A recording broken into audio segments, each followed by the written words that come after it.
In the dead of winter, with temperatures plummeting to a brutal -40 degrees Celsius, the last thing anyone expects is a knock, or in this case, paw prints at the door. But that morning, a pair of shivering wolf cubs appeared on my doorstep, their tiny bodies trembling from the cold.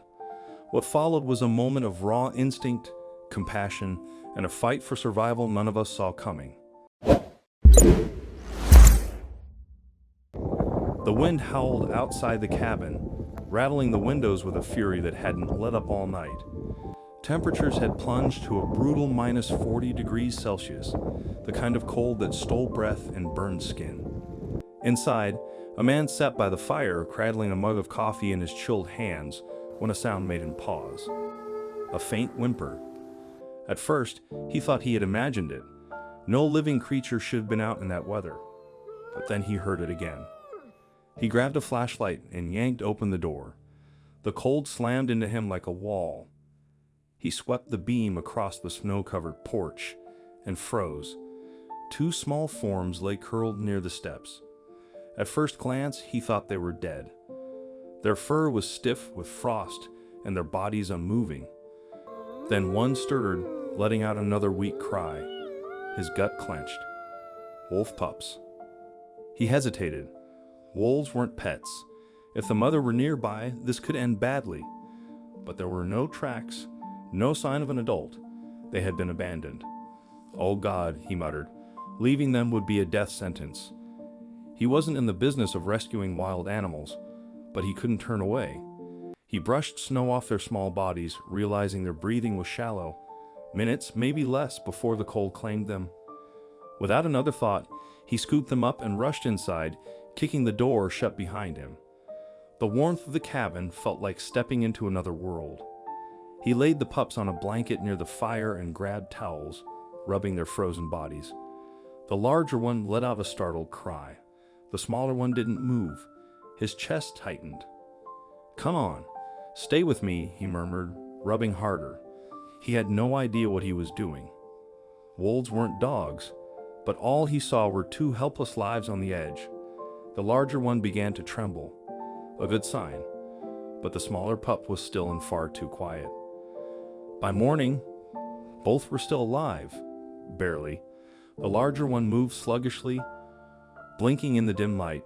The smaller pup's breathing remained shallow. He had no clue what to feed them, no guide on how to care for wild animals, but he was determined not to let them die. A sudden knock startled him. He already knew who it was. David, his closest neighbor, though close, was relative in those parts. The man stood at the door, arms crossed, breath clouding in the freezing air. His eyes darted past the man into the cabin.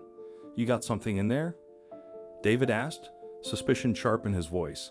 Stepping out and closing the door behind him, the man replied, "Nothing that concerns you." "Bullshit. I saw the tracks. Heard something whining last night. You got wolves in there." "They're just pups," he said calmly. "They wouldn't have made it through the night." "Not my problem," David snapped. "You should have let nature take its course." He spat on the snow, shaking his head. "You know what happens when you take in a wolf? They grow up. Then what?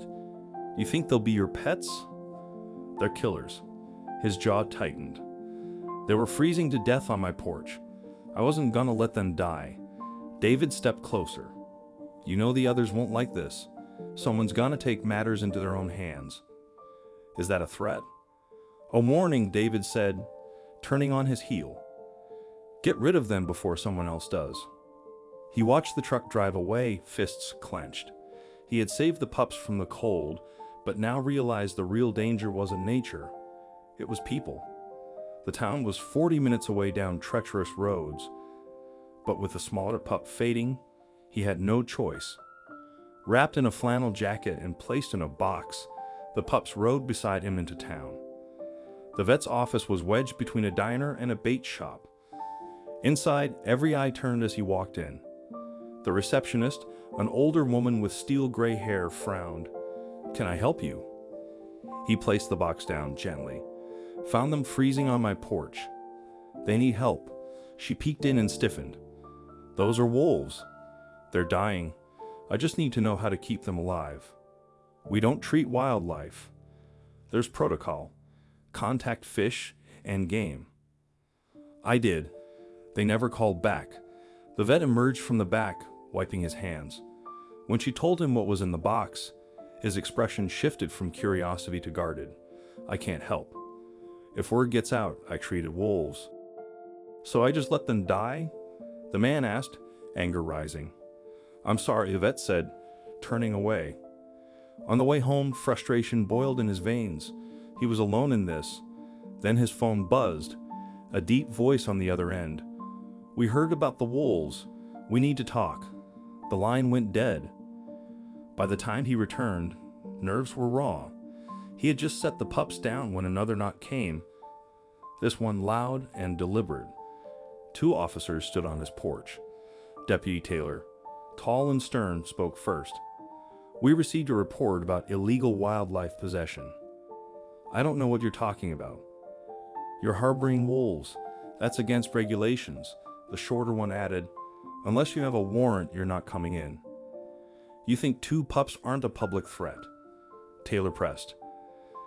Doesn't matter what you think, the other officer said. Law's the law. Then come back with a warrant. They left, but not quietly. We'll be back, Taylor said. Do the right thing.